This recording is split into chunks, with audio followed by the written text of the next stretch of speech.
بسم اللہ الرحمن الرحیم۔ ہواؤں، فضاؤں اور لہروں کے دوش پر دیکھتی آنکھوں، سنتے کانوں، ہیلتھ آبشار کی جانب سے آپ سب کو السلام علیکم۔ نبی کریم صلی اللہ علیہ وآلہ وسلم کے پانی پینے کے طریقے۔ صحت کے لیے صاف اور میٹھے پانی کی بنیادی اہمیت ہے۔ جس پانی کو اللہ تعالیٰ آسمان سے برساتا ہے وہ پاک اور صاف اور پینے کے لیے موزوں اور طہارت کے قابل ہوتا ہے۔ سورۃ الانبیاء آیت نمبر 30 میں آتا ہے کہ ہم نے پانی سے ہر زندہ چیز کو زندگی بخشی۔ احادیث سے معلوم ہوتا ہے کہ آپ صلی اللہ علیہ وآلہ وسلم کے لیے میٹھے پانی کا ایک خاص اہتمام ہوتا تھا۔ حضرت عائشہ رضی اللہ سے روایت ہے، آپ صلی اللہ علیہ وآلہ وسلم کے پینے کے لیے بیوت سقیہ کے کنویں سے پانی لایا جاتا تھا۔ ابو داؤد 336 کتاب الاشربہ۔ حاسب ابن حجر کی کتاب الفقہ میں تحریر ہے کہ اس کی سند عمدہ ہے اور سقیہ مدینہ کے نواحی علاقے میں سرحد کی طرف ہے اور یہاں کالے پتھر ہوتے ہیں۔ ایک مرتبہ آپ سلم ابو الحسیم کے باغ میں تشریف لے گئے تو آپ سلم نے فرمایا، کیا کسی مشکیزہ میں باسی پانی ہے؟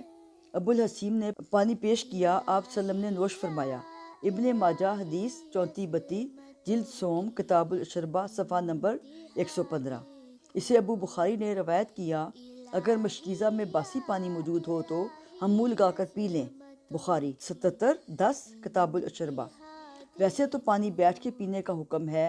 حضرت انس رضی اللہ سے روایت ہے کہ رسول اللہ نے کھڑے کھڑے پانی پینے سے منع فرمایا ہے، لیکن حالات کے مطابق کھڑے ہو کر بھی پی سکتے ہیں۔ اس سلسلے میں بھی حضرت ابن عباس رضی اللہ فرماتے ہیں کہ میں نے نبی کریم صلی اللہ علیہ وسلم کو زمزم پلایا تو آپ وسلم نے کھڑے کھڑے پی لیا۔ سنن ابن ماجہ حدیث 3422 کتاب الاشربہ باب الشرب قائماً صفحہ 112۔ لیکن اس میں بھی پانی کو ایک دم معدے کے اندر نہ اتاریں، جس سے کچھ مسائل پیدا ہو سکتے ہیں، مثلا جگر کو نقصان پہنچ سکتا ہے۔ حضرت انس بن مالک رضی اللہ سے روایت ہے کہ آپ سلم پانی 3 سانس میں پیتے تھے اور فرماتے، اس سے بڑی سیرابی خوشگواری ہوتی ہے اور بیماری سے نجات ملتی ہے۔ ابن ماجہ حدیث 3416 جلد سوم کتاب الاشربہ صفحہ نمبر 111۔ ابن عباس رضی اللہ سے روایت ہے کہ آپ سلم نے فرمایا، اونٹ کے پانی پینے کی طرح ایک سانس میں پانی نہ پیا کرو، بلکہ 2-3 سانس میں پانی پیو، اور پینے سے پہلے بسم اللہ پڑھ لیا کرو، اور پینے کے بعد حمد و ثناء الہی بیان کرو۔ جامع ترمذی 1945۔ سانس لیتے وقت پانی میں سانس نہ لیں بلکہ دوسری طرف رخ کر لیں۔